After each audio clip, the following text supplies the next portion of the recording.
Hello, gentlemen and gentlemen, to another installment of the AshenCast with your host, a gentleman of leisure, and of course our usual lurking in the shadows, ShadowedSin. This week we are interviewing someone from the Legion, Doublehex himself. So we're going to plunge right into the interview, and so say hi, guys. Thanks for having me. Hello, my children.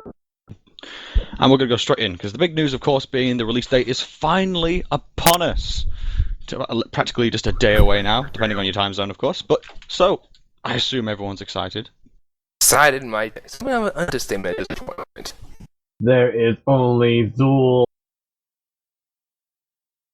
Yeah, I'm excited. I mean, I've joined the guild a while ago, so I've only been aware of the game for a couple of months by comparison. So, I mean, how long have you two been waiting for then for this moment? I first heard about Guild Wars 2 about 3 years ago when there was like a video. The first announcement trailer was posted on like Kotaku or something, and I've been checking it out for over all that time. I've become really excited. Around 2 years ago, I think it was like around the time of World of Warcraft Cataclysm. I had become really excited about that on that point. So it's probably around 2.5 years I've been really anticipating this game. That I've been talking about joining the Guild Wars 2, role-playing Guild Wars 2 and stuff like role-playing Guild Wars 2 and being the hype train for all that point. 2.5 years, that's a long time to wait for a game. Yeesh, that is. How about I you, have Shadow? waited since it was announced.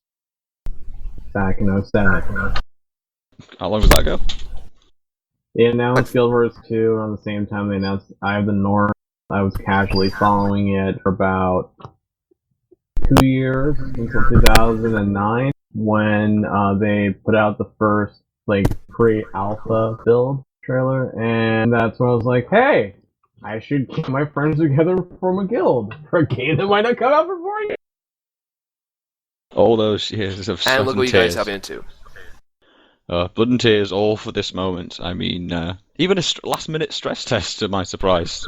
They're really trying to get prepared. I mean, they've been quite heavy and extensive, and people have been enjoying them, getting on, making sure they report all the bugs. I mean, from the enthusiastic community, I'm guessing it might actually be relatively bug-free. I mean, no game's bug-free on launch, but I think they're making a good whack at it, to say the least. Yeah, it's glad to see MMO that's actually treating a beta as an actual beta and not as a glorious early launch.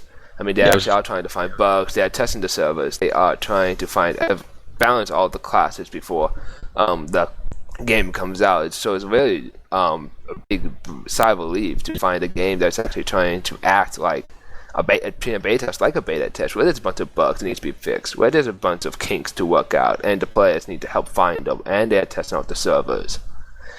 I mean, and they're doing so many stress tests. I mean, this last stress test was so last minute. I didn't even know about it until my officer told me about it a couple hours after the fact, asking me what I did. And I was like, stress test? So, I was glad to see they're doing so many of these. I think except for the one I jumped on yesterday, I missed every single stress test because I've been working during all the time they've been holding them. But I'm going to be honest, I do see some possibilities where there's going to be some problems, but they're minute. Guild Wars 2 is going to have a fantastically smooth launch. It's not going to be another Hellgate London. It's not going to be another Vanguard or AOC. Everything is solid. They've implemented all these features they've talked about, and they've been very upfront about the features that they may not include at launch, such as the level 80 areas, which I've heard, not confirmed, and they may not have those at launch, but they may implement them in a patch. But these guys are being very open about the fact that they are actually releasing this stuff, and we're not having to pay them anything but the initial price for it. We're not paying them like an actual $15, $30 waiting for this stuff to come out. They're putting this out on their time and their dime, and all we have to do is play the game and give them, appropriate feedback as players. Which is probably one of the main features I actually got attracted to the game in the first place. It's like, wait, this is an MMO. Really good story, really good gameplay, and you pay it once. I was like doing a double take, like, what? Yeah, I think that's what is going to give Guild Wars 2 a big advantage over the other big name MMOs besides its totally different gameplay. It's just that there's no sub fee. You buy it once and you play it forever. I think that has a great deal of appeal to a lot of people. People just want to buy a game once and be done with it. I think the fact that they put most of their maintenance and update fees via an optional cosmetic shop is, well, I don't know, some of a stroke of genius, because role players love to play Bobby with their characters. They love to make them look awesome, make them look cool. They have no problem paying money for it. So I think that way was a stroke of genius, and they are going to be, in a few months' time, rolling in the dough with money. They're going to probably be asking themselves, what are we going to do with all this money? What type of awesome updates can we do with all this money? So I'm expecting very good things in the future as more people buy the game, and of course more people start getting invested in the gem shop, and thus more money for ArenaNet to do really awesome updates and stuff and expansions. I mean, the other thing, just sorry to cut you off there. There's the other thing of the fact that if they do like the way how Elder Scrolls does its DLC, then they can basically add extra content. Maybe charge like $10 for it for a few extra hours, or the zone. But then this way, players can go, well, I don't need that zone, or I don't need that loot. It doesn't affect me whatsoever. But by doing stuff like that, plus the expansion, then they can maintain their cash flow, produce new content. And I'm not talking about like new events or new something. I'm talking like completely new dungeons and stuff like that, or like the combo pack they released for Guild Wars 1. That kind of stuff is not really necessarily play, it's just fun to play, and they can do that with Guild Wars 2, and they can keep funneling it, and at the end of the day, the player is not captured in this pricing scheme that requires them to even have access to the game, which is one reason why Guild Wars 2, in a lot of ways, is more favorable to the consumer than any other MMO out there. Yeah, I mean, that was at the front of the wave in terms of the pay-to-play or free-to-play model that all the MMOs are doing now. Pretty much, if you're not World of Warcraft, you're doing free-to-play. World of Warcraft has some of a cash shop of all those mounts and cosmetic pets. So it was a very move on way back in Guild Wars 1 to say, hey, well, players don't want a monthly fee. They'll buy tons of different cosmetic things for their characters. So it really was a good move. So they were going to be influencing in a much even bigger way with Guild Wars 2 of their business model. I can see them stealing away a lot of other people at the end of the day, because it comes down to it, the game's so long awaited, and I mean it's finally here after all this waiting, and it's actually a case of one-time payment, which I know I keep saying, but it's just such a casual thing, because you literally can jump on it any time and come back any time, because you know that you won't have to pay extra. You don't feel like you have to play it, because my money's running out in a couple of days. It's like, no, just play as long as you want. That's what the game's all about. Exactly.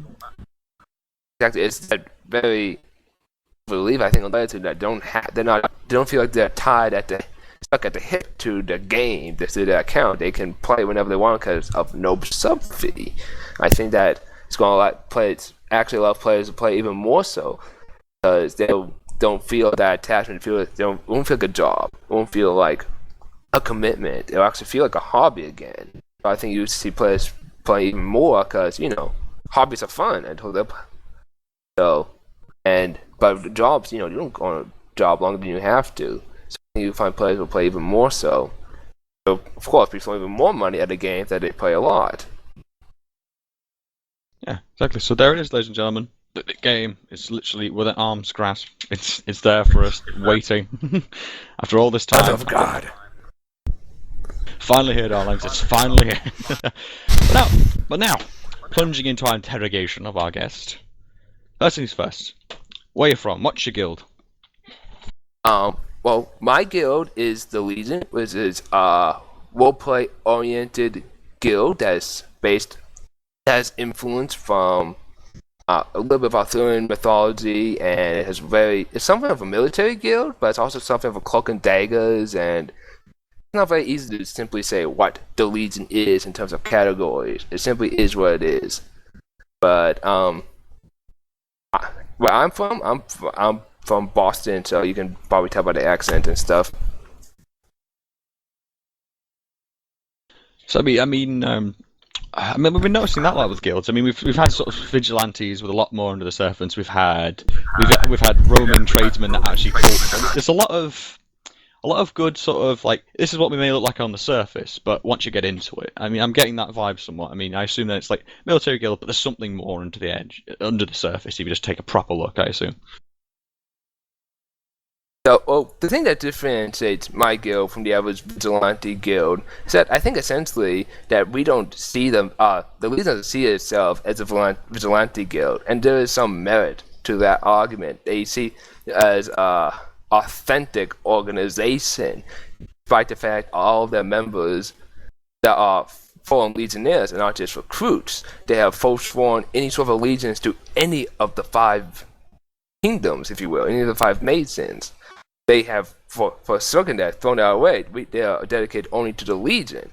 And though they do what they feel that the Legion has to do to protect Tyria, even if it's not necessarily in the best interest of the other races, but the Legion, they still see them as legitimate. They still see them as a force of good. They might be, or they might not be, depending on how our story goes. I think that way is the thing that differentiates our vigilante theme from other guilds, is that we're not a gang. We're not a bunch of a dozen men and women taking the law into our own hands. We're not upholding the law. We're upholding the peace. We are not a ragtag group. We are armed men. We are armed. We are trained. We have training camps.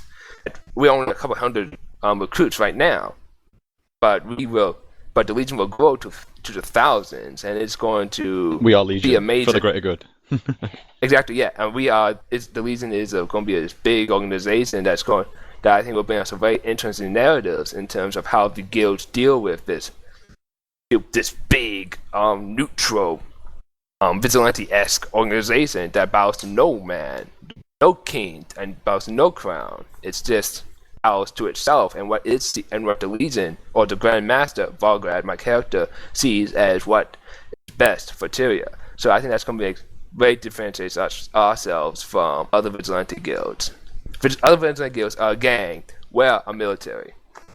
I mean, before we get too buried in the proper meaty part of the RP stuff, because we're going to verge into that later on, let's get the sort of OCC stuff done first. I was thinking, I mean, we got your guild, the Legion, and I was just wondering, how about the guild leaders? I mean, how many of you in these sort of upper echelons organising all this, getting all this stuff together?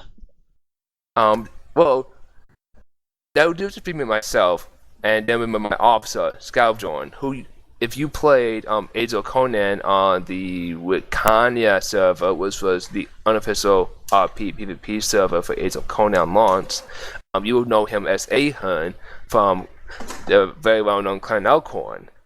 And that was how I got to know him. We kept in touch after I decided to leave the game, and he was really excited about Guild Wars 2, and he was tired of being a guild master. He doesn't have time in his hands to be a guild master with a full-time job and school, but he wanted to be in some sort of management role. So I said, well, you're going to join my guild. Why don't you just become an officer? And so that's how that had worked out. And originally, one of my friends from my previous World of Warcraft guild I ran, Verdict, he helped co-found the guild, and he was going to be my officer as well. But he decided to step down and just become a regular member. So it's just me and Scalvjorn right now who's running the guild. But I hope as time goes on, we add more officers to the ranks. I mean, how long have this guild been around? I mean, I know the Ashenfold was founded a while ago. I mean, you seem to be waiting the game for a long time. So when did you properly get the guild formed together? I think it started around mid-July of 2011, on July 18th, if my original engine site is to have any merit to it. I mean, we first site attempt was with engine, but our problem was that the limit on the amount of text or modules or text boxes that you can have as a free member. That was a problem for us because if you look on our website, you'll find there's tons and tons and tons of individual pages where we have tons of lore. I mean, this book 1 alone, which is the novelized beginnings of the guild, it's almost reached 100 pages so far. There's like 7 pages alone, and the maximum amount of modules you can have on a free website, 20. So that wasn't working out. So that's when we decided to go to I decided to go to webmastering and start my own website, web domain, get a web domain started up, and it happened around early August, on August 11th, 2011. So the guild, as I've been trying to get it started up, it entered the web space for about a year. It's about a year and some weeks. I've done that. First did that. Now, this is what really impresses about Guild Wars, is the number of pre-launch guilds that are really holding their own together. I mean, I tried to be in a pre-launch guild for not Lord of the Rings Online, the Old Republic, and unfortunately lots of guilds crashed before the game came out, which was a real shame. But that's what I'm really impressed about Guild Wars. All the communities are really hyped up about this game. They've really kept close-knit.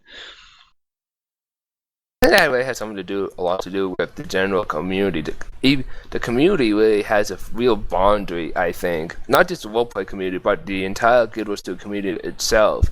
Even with some of the stupidity that has happened on the GW2 Guru, there's a real sense of camaraderie and brotherhood with the Guild Wars 2 early fan base. Because we were waiting for this game together for 5 years. We've waited for this game to come out together. So I think that form of boundary, that form of all fans in this together, has really helped keep the guild together. I think the semi-unique lore that the internet has written up for the game also helps, because a lot of role players, including myself, sees a ton of potential of what we guilds can work with here. There's a lot to work with from both the lore from Guild Wars 1 and that written for Guild Wars 2.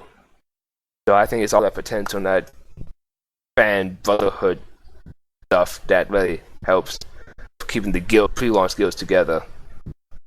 I mean, have you noticed that? Honestly, I mean, you seem to have more ties to the community than I possibly ever can. So, I mean, have you noticed that it's very tightly packed? Everyone seems to know each other. Everyone tries to keep along. I mean, there's a number of websites dedicated to it. So, have you experienced anything like that, Sin? The amount of tightness between the community is interesting, because I think what happens is you have a lot of people coming from other games who have connections with each other at the same time that brings a lot of baggage. I mean, anyone who saw the explosion of the Lord of Dross community for Tor knows for a fact that, a lot of us in AshenCast were like, oh crap, let's not inherit any of these problems. It's nothing against anyone on Tor. But I remember during around, like March and April, all of my friends from Tor were having all these walls saying, don't go near me with your drama. So I was like, oh crap, it's coming our way. But the good thing is that, except for some rumors and people doing the usual role player thing, where we basically like to bitch and talk about how someone's wrong about whatever style of RP, it's been pretty good and silent for a while. A lot of us get along.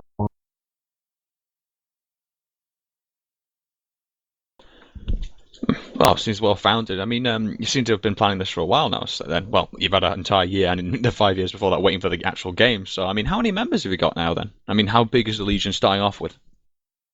Legion will be entering Guild Wars 2 with nearly 20 members. We have about 16 members, and one who's pretty much done with his forum post-by-post based in-character interview.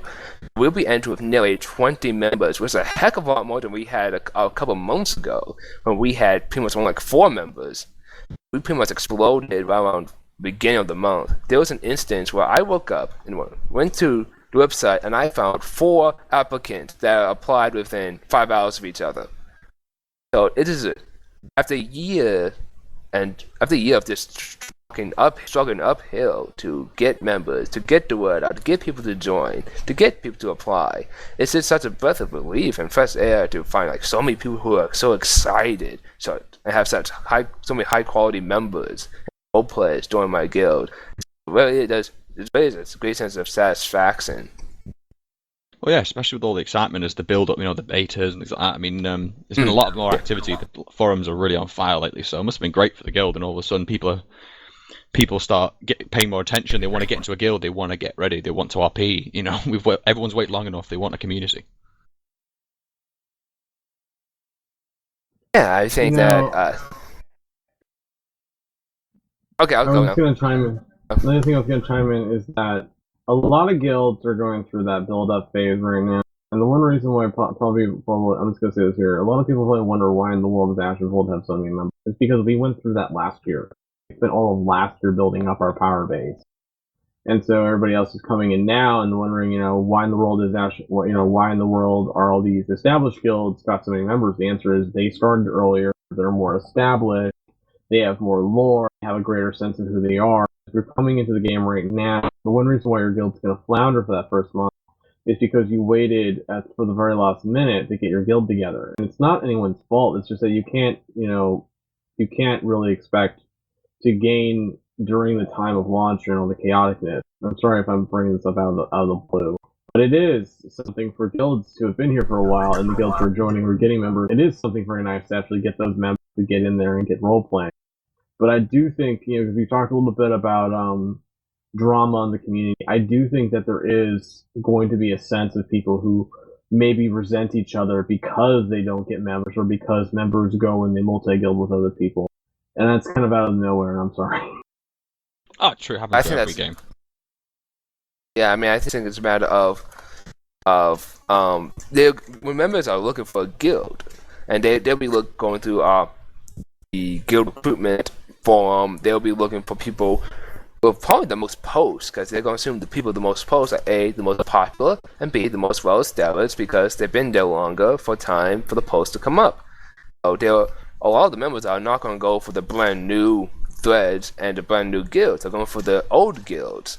So I'm not saying to the cry that none of the new upstart guilds are bad or anything. I'm sure they're some very good upstart roleplay guilds. I think it's just a matter of when you are rushed to find a guild before the game comes out, you're just in a rush to, you're going to look for the bigger numbers. You're going to look for those big numbers because you're going to think it's going to, big numbers will bring about high quality.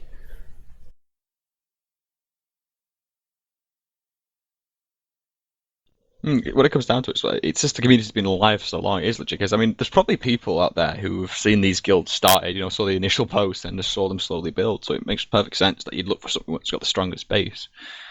And starting to move now into the sort of roleplay aspect of your guild. I mean, it seems it's heavy. I mean, you've already said there's a novelized origin of the guild. So combining the last sort of two questions here, I mean, I'm guessing you're not a light RP. I mean, are you light, medium, heavy RP guild, and what's the background behind it all? Well, I like to think of roleplay labels as I do political party affiliations. If you can summarize your RP philosophies in one word, you're doing it wrong. But I mean, we definitely lean. If you have to categorize us, we are definitely heavy roleplay. If the only reason being, roleplay is why Legion exists.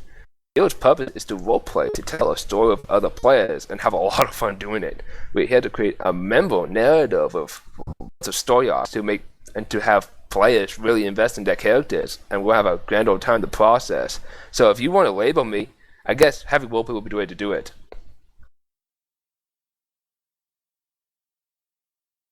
That's good, because I'm seeing a lot of heavy to medium. I mean, there's not very, there's nothing wrong with being a light RP guild, of course. It's just a case of there's a lot of lean towards the sort of heavy lore-based guilds, and everyone really loves the lore of Guild Wars 2, so they love making their own stuff and everything. It's the creative ideas people are coming up with is brilliant. I mean, like I said, we've interviewed quite a few varying guilds. We've never had, so far, I don't think we have any guilds out of the same plan.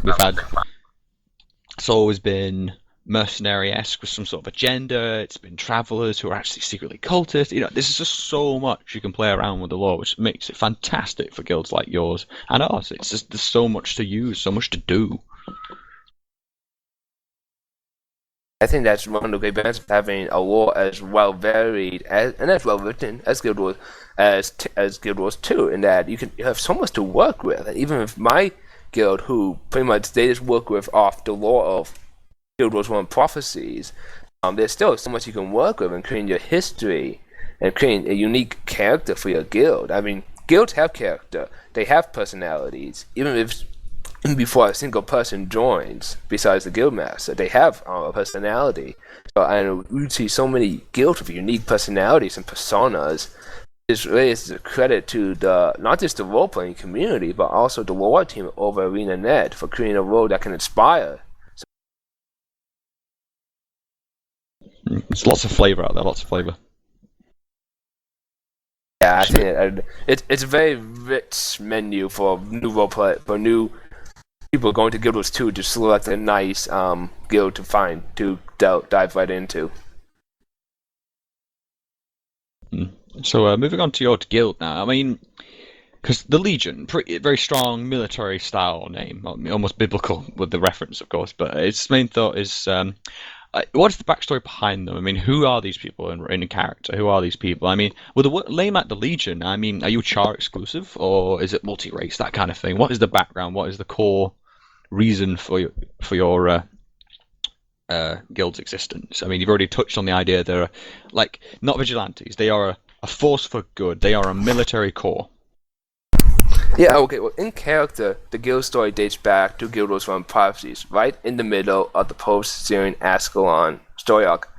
Lukud Umber and Livia Winstride are sent out by Prince Ruvik to scout beyond the wall to, try to accrue information for potential attack and potential invasion to push back the Char.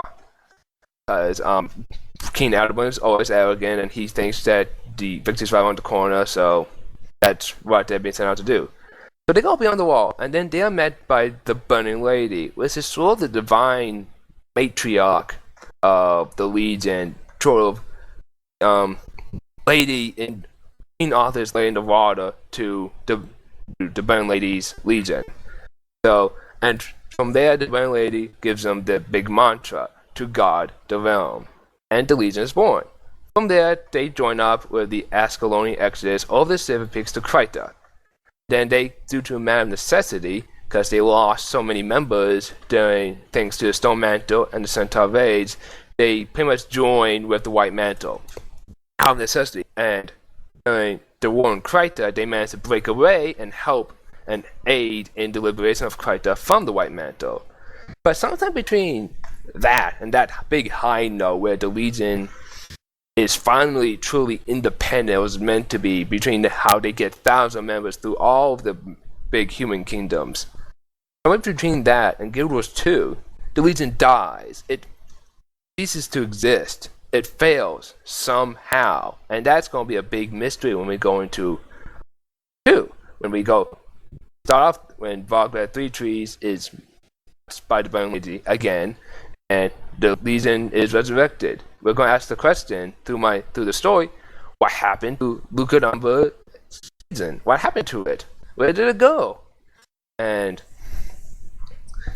so that's pretty much the big backstory of the Legion in character. And the funny thing is that when I was writing the outline for Book 1, when I was preparing to write the chapters for it, I kind of there are a lot of references, unintentional happy accident references to the Book of Exodus and Moses.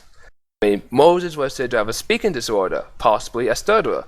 Lukud doesn't have this disorder, but he doesn't have a very good word. He has trouble speaking. He has trouble with being good public speaker. Moses was adopted into the Egyptian royal family. Lukud was born into the noble house of Umber, even if it was a low-ranking house in Ascalon. God came to Moses with the burning bush, and then there's the Legion's Burning Lady. Moses leads an exodus from a desert to a promised land. The Legion helps protect the Ascalon refugees from leaving the Ascalonian wasteland to the promised land of Krita.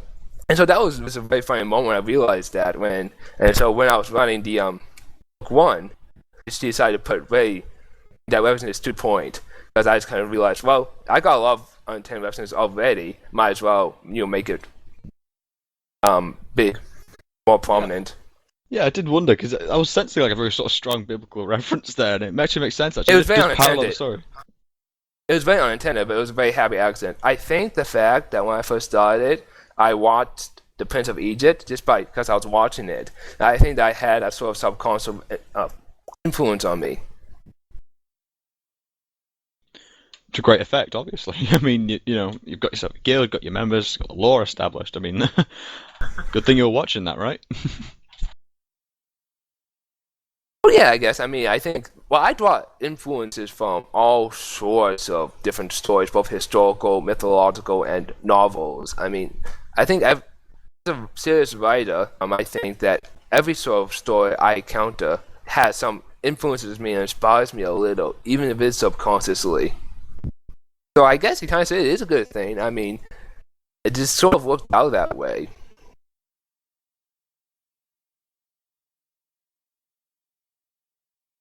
It's brilliant. That's it. Well, you can probably notice a few flavors from when you look around, look at all the different guilds. I mean, everyone's probably picked up some inspiration from somewhere. I mean, I know Shadow's taken tons of stuff from his years of like RP experience, so there's probably tons of stuff subconsciously or consciously he's added in. I mean, would you think so, Sin?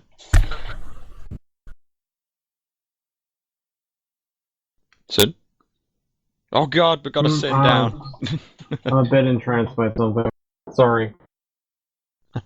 Just saying that every guild probably got some sort of, either conscious or subconscious influences from other things, that kind of thing. So I was just saying, I mean, do you think that's happened with the AshenCast? I mean, AshenFold rather. Can you repeat the question? I was saying, with all the subconscious influences or intentional influences from movies, legends, that kind of thing. I mean, would you say the AshenFold's been influenced by other stuff, just like the Legion has?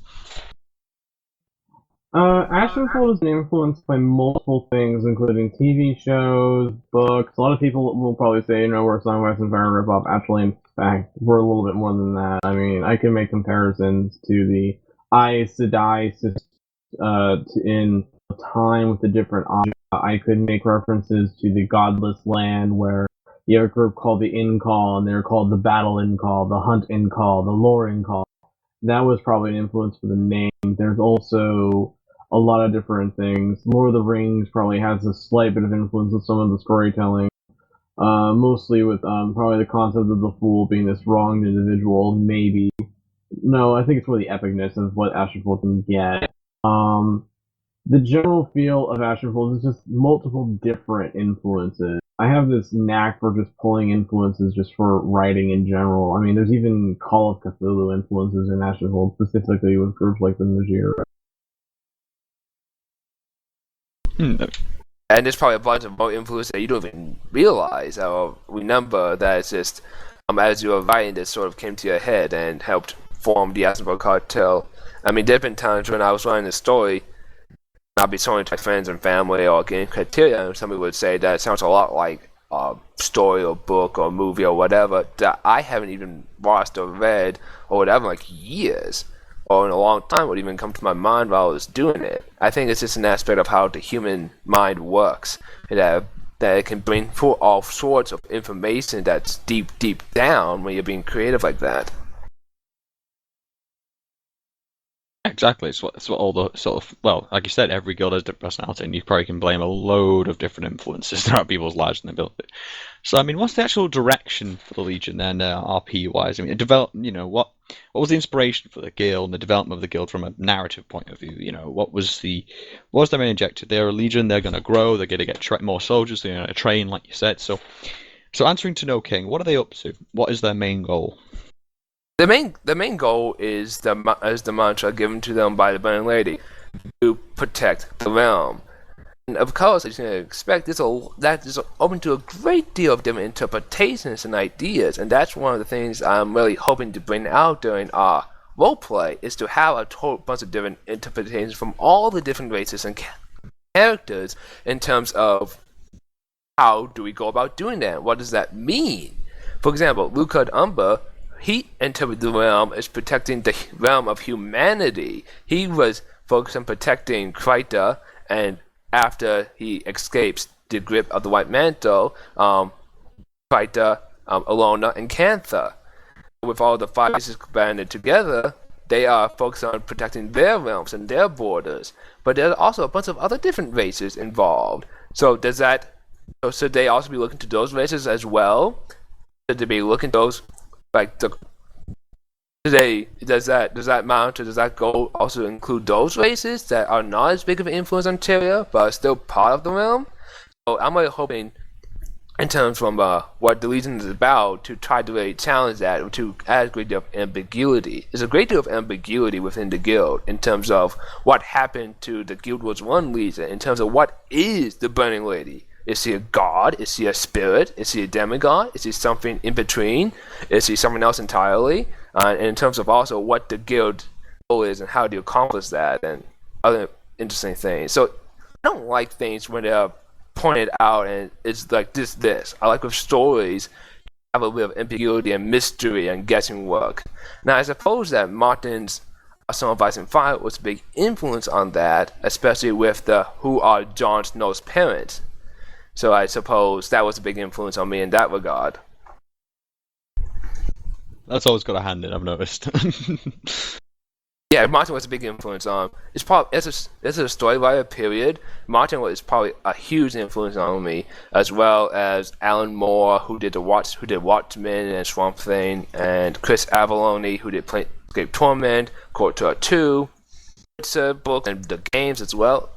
So I very much deal more into the dark fantasy, and a big challenge for me with the Legion was to balance the dark, mature fantasy with the more lighthearted, epic, good versus evil fantasy that is Guild Wars 2, to find a nice balance between the two, so that the Legion doesn't feel like it's some anomaly in terms of the tone. A nice shade of grey, so to speak. Beg your pardon? A nice shade of grey, so to speak. You're in the middle, it's like it's open to interpretation. Yeah, I believe any good story will have some grey morality with it, because you have a character who's just all good, who can do no wrong, and that character is boring. Readers are going to be bored. But you also have villains that are all wahaha evil, and that just doesn't really add all complexity to your narrative. So I think there's always going to, with any good story, there's always going to be some gray morality within all the characters. Even with Harry Potter, you can see some humanization aspects of Voldemort. And even Harry Potter really does struggle with what he is meant to be. So I think any good story is going to have some gray morality of all of its characters, even if it is epic fantasy, like Guild Wars 2 is.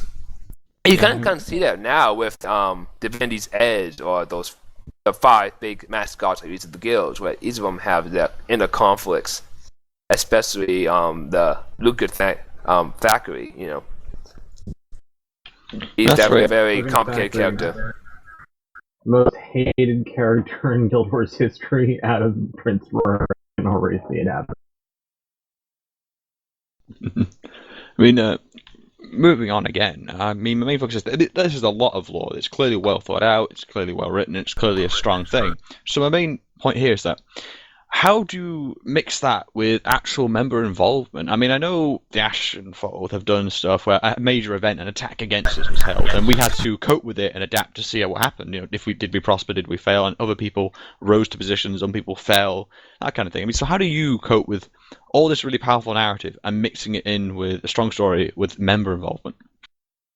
I think this is really where my history as a tabletop game master helps me a real lot. For my game tabletop campaigns, I would have a more or less planned story arc for each of the acts of my campaigns, and I would sort of guide my players through it. But they would get tough choices with consequences that make a real difference in the story. Things like that, somewhat railroady, but not too much. However, I will not ignore my players' input. I'll listen to all of their role-play conversations for plot hooks. I'd ask them to write up a history of their characters for me to use as a potential subplot. I'd adjust the narrative in advance for their crazy choice, for whatever choices they make during each session. So I'll be like, session C is like, okay, there's something here. That's going to affect session F, so I should change that to accommodate. So everything they would do, during scripted events I planned ahead or otherwise, or things that just happened, it would have an effect on the grand narrative, and they would feel great. They would feel like very more heroic, and because of it, because they'd be like, "Wow, what also we did, what our twin characters did, he changed the story, and it's probably all the better for it." So I think the same thing will probably happen with the Legion, which will be helped even more so with the slowed down pace of text-based roleplay. Because when you're talking, with all these roleplay going on, you have like 4 hours to do a session, you're in a big rush, and you sometimes miss out on something that player said. Depends on plot hook. With text, it's more casual in terms of pacing. So I can be more visual oriented. I can definitely, I can look at the chat logs and see, oh, that character said something. I'm going to take note of that. Yeah, key events, key information, things you got to keep looking back on, that kind of thing, which is good because myself, tabletop RP, so I know the process. It's always been a source of absolutely great fun and great RP. Also instilled instant fear in you when anyone says roll for initiative, of course.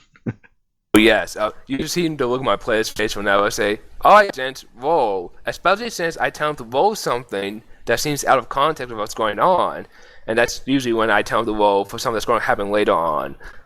So my players learned to fear me when I said roll. But like any good GM, you should fear. Yes. And so we will be having two types of different events within the guild. We'll be having our story events and our general events. And general events are, just a typical guild roleplay event where you just meet out and you do some sort of activity together and you just have fun with it. It's not going to have a major aspect on the guild's narrative. And we have our story events, which is, where we really progress our guild's story, our guild's current story log, when we move through our guild's current book. And those are going to be, we'll be DMing through them, and there'll be a couple of, 5 or 6 members who will sign up for that event. That's when they will be very on their toes. But even outside those events, I'll be taking note of what they do and what they say, and what their players tell me they do when I'm not there. It's very impressive. I mean, clearly it sets you apart from guilds. Like everyone seems to have their own distinct flavor or their own distinct way. So clearly, it sets your guild apart from all the others around you. You're an individual rather than the stereotypically you get in some MMOs, which we are a mercenary guild. We hire out our stuff, and it's like there's so many clones of that. So the fact you've gone straight in there with something full of flavor, full of lore, which is fantastic. And clearly you've got some good background when it comes to tabletop, because that's always good for when telling a story. Because as a GM, you got to learn how to adapt, how to tell a story, but you're not telling them the story. They're acting it. It's just you just put the tools in there. So moving on from that. Well, it's a little bit both. It's a little bit both. I mean, they are having a huge influence in the story, and sometimes they would totally change the story altogether, pull me below my feet. But I'm also driving through a story. I mean, the best way to put it is that I have a beginning and end in mind, but the middle, that's going to be collaborative between all of us. It's going to be 50% me, 50% the guild. So that's the way I view it, as how I deal with telling a good story with a guild that's somewhat directed. I'm not dictating the story. I'm not railroading them, but I'm kind of directing them and flowing them along in a certain direction. And I'm working, and like any river, it's going to flow which way. Yeah, I know what you mean. It's always good, keeps everything flowing, keeps everything steady. I mean, that's what a guild needs when it comes to lore. So, say anything, Nestle? I just remade the lore parlay thread quite clear this time that when they do their silly little vote, that if they grandstand, it's going to be a consequence for it. Sorry, if anyone's curious, every time I can't understand what you're saying. Vote, yeah, a bit choppy. Because of it. I hate it when I step in. I have to step in like 3 times because there was some implication that there was more OC drama happening.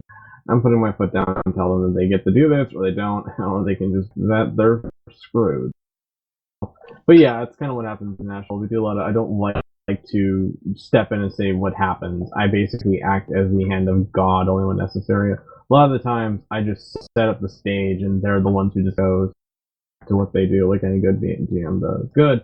On a note there, the one thing that I really was happy about when I first read the Legion is the fact that it wasn't just another mercenary guild, because last summer there was like one freaking mercenary guild appearing every 5 days. Yeah, I know that feeling. So moving on, because we're pressed for time, because we're having a good chat here. But the thing is, just before we move on to the sort of how our guilds might meet and how that might pan out, a quick question. You said you used a role system for your role-playing, which is, I understand, as a GM, but on a forum, I'm surprised, to tell the truth. I mean, I've noticed some people wanting that, but that's a surprising thing to use, the role system in your guild. Well, right now, we're not using the role system right now on our forum-based roleplay, because it just would not be really concordant with what you do when you do a text-based roleplay. In terms of when we are in the game, what we'll be doing is we have like something called the Destiny system, and it is a D10-based roll system. And we'll be using a chat-based roll site to this that we alt-tab into during our story events. And it's pretty much, you roll a D10, then you add either your might or mystic to the roll, and then the enemy does that roll, and whoever has the highest number after the calculation wins. And it's very straightforward, very easy to use. Snap your fingers quick. system and it works wonders with telling a story and the roleplay. Because the incident happens, and you probably know this with being tabletop, is that some of the best roleplay is when the player does not get that natural 10 to do that awesome thing he wanted to do.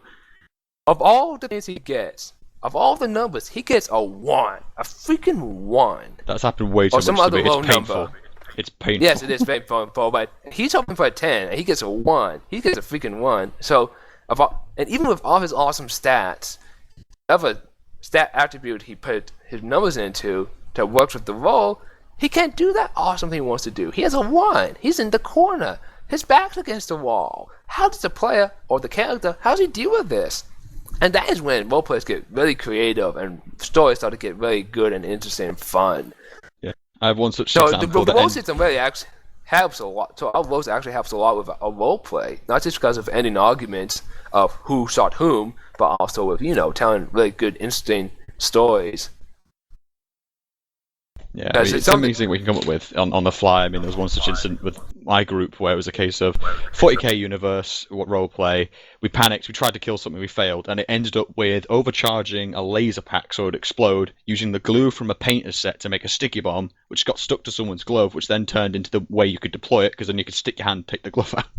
It's crazy stuff. Improvise is a great thing. Sounds glorious. That sounds fabulous. It was absolutely chaotic and mad, and the GM allowed it. And was in the back. And the worst part is, we said we high-fived at the end. He then pointed out, "You both got glue in your hands."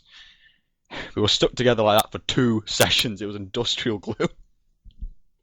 Take Prophet's woman to the foyer, and But I blew up. You remind me of the time I blew up the Lion's Arch foyer because the lore was like, I'm gonna take this random person and not do a weapons check. Then she explodes. Classic. That's what happens in these games. That's a great part of it. It's the great part of tabletop, which you don't really get with text-based, but you can still have tons of fun. But I think what system really helps with these chat-based systems. Just because it ends the arguments and really just adds as much to roleplay as it does with tabletop. Always a good aspect. I mean, sorry to be so pushy about the time and stuff. I just noticed what along because there's some good material here. So moving on to the actual guild conflict, the big bit of meat here for us.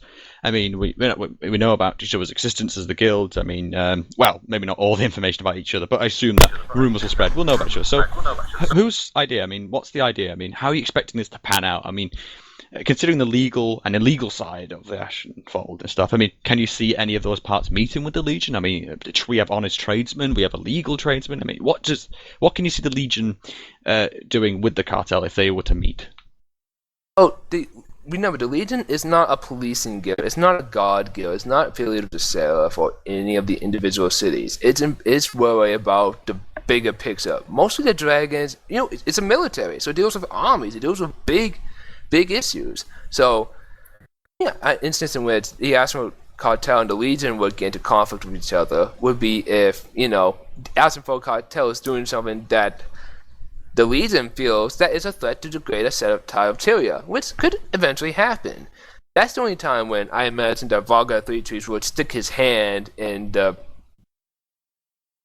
big mess that is the Cartel with this secret society. Not to mention a secret society with multiple different sects, different factions, not to mention outside factions like the Nazrim, the Five Families. Groups that don't even know about each other. It's a huge organization that's in the saddles, and I mean the Legion is out in the open. It's a persona the flame, but the flame lets out a saddle that the Cartel can easily strike from. It'll be interesting to see how that story arc would play out. I mean, being totally biased here, but you hear that coin? A full army. That means they need food, supplies, weapons. So Oxhorn, Silverthorn, get up there. You got work to do, lots to sell. Actually, there was a recent discussion about Cross Legion's role usage, and there's an implication that Borsk's character might start kicking out people who show any elements of a criminal thing. So that's the kind of dynamic we have. Some of the internal factions of the sect actually don't get along that well. They've been forced together because they were acquired by the cartel through legal or illegal means. Oh, they don't even know it happened. They can be completely oblivious to the fact. That's the interesting thing about the cartel. You could be working in a school or just on the front lines and healing someone. You have no idea there's this massive secret society linked to you.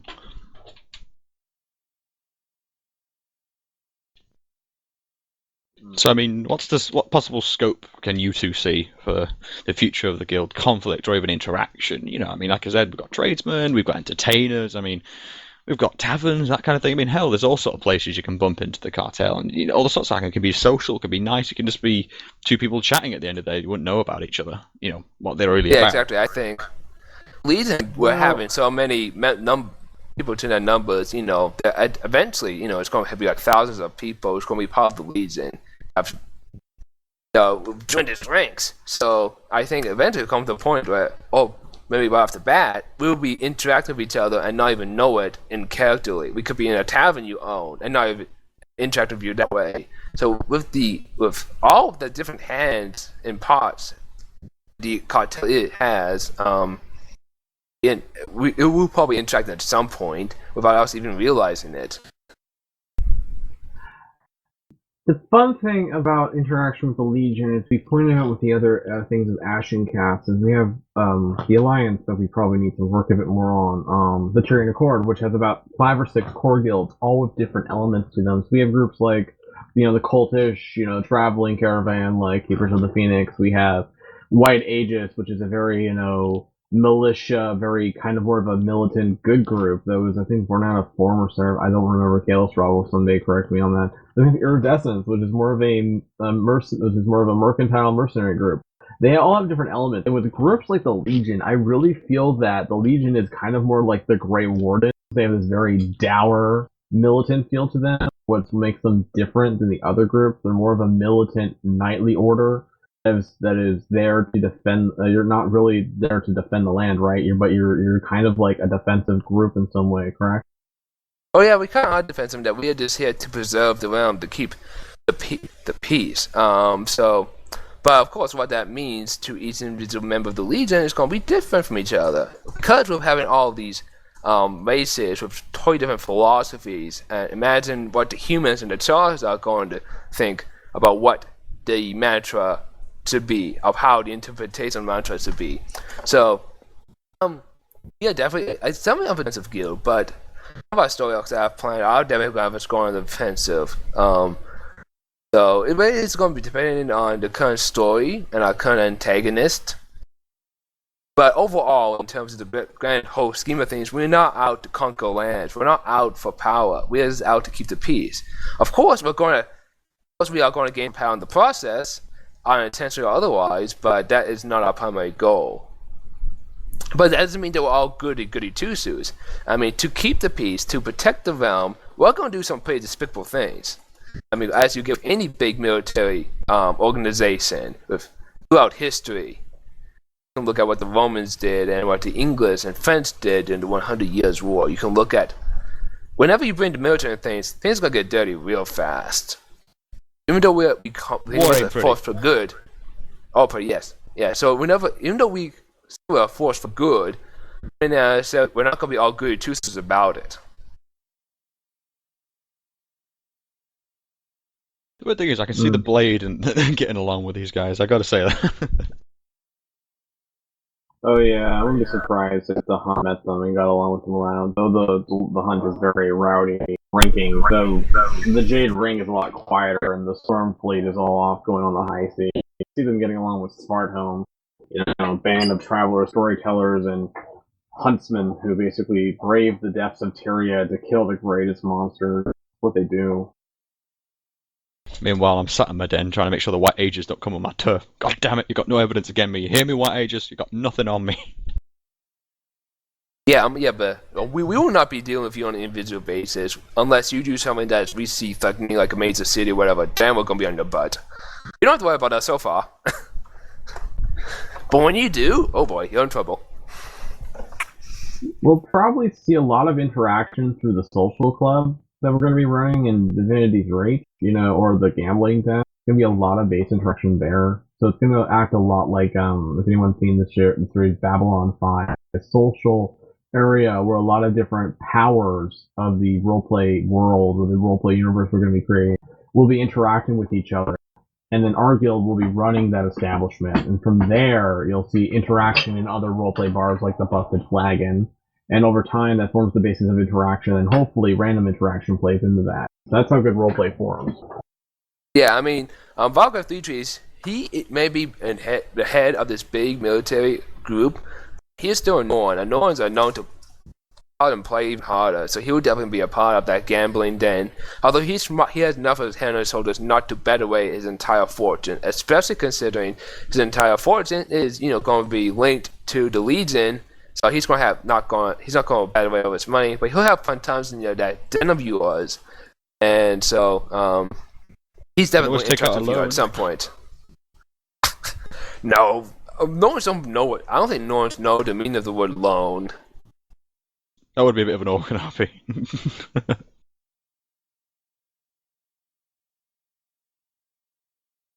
So I mean, coming near the end of the AshenCast now, but the main point is, finally near the release date, we've got all this sort of stuff working out. I assume everyone's really pumped for this. You've got your own plans to start up. Oh yes. We'll start off. Pretty much the first couple of weeks, we're just gonna be playing the heck out of the game. We're gonna have a blast playing the game, and then once all that adrenaline rush, all the excitement is out of our system, that's when I'll start doing the story events and the big scale role play. Up until that point, we're gonna be sprinkling role play every now and then, but for the most part we'll be playing the game, doing the PvP, doing world versus world, doing the dynamic events, getting to 80, doing the dungeons. But then once we get out of the system, we're gonna start doing the story and all the end rolls and stuff. So yeah, going to a close then. Wishing the Legion the best of luck. Hope to see you in game when it comes down to it. Oh, look out in the bars. There want to be one of us sleazy lot around there. So, ladies and gentlemen, this has been the AshenCast, and this has been Doublehex, our guest from the Legion, who's told us all about it, and we hope to all see him in game, etc. And, everyone out there, enjoy the game. It's probably going to be another 2 weeks before I finally get back on here. So I've got lots to report. I want your stories, I want some fun, I want some questions.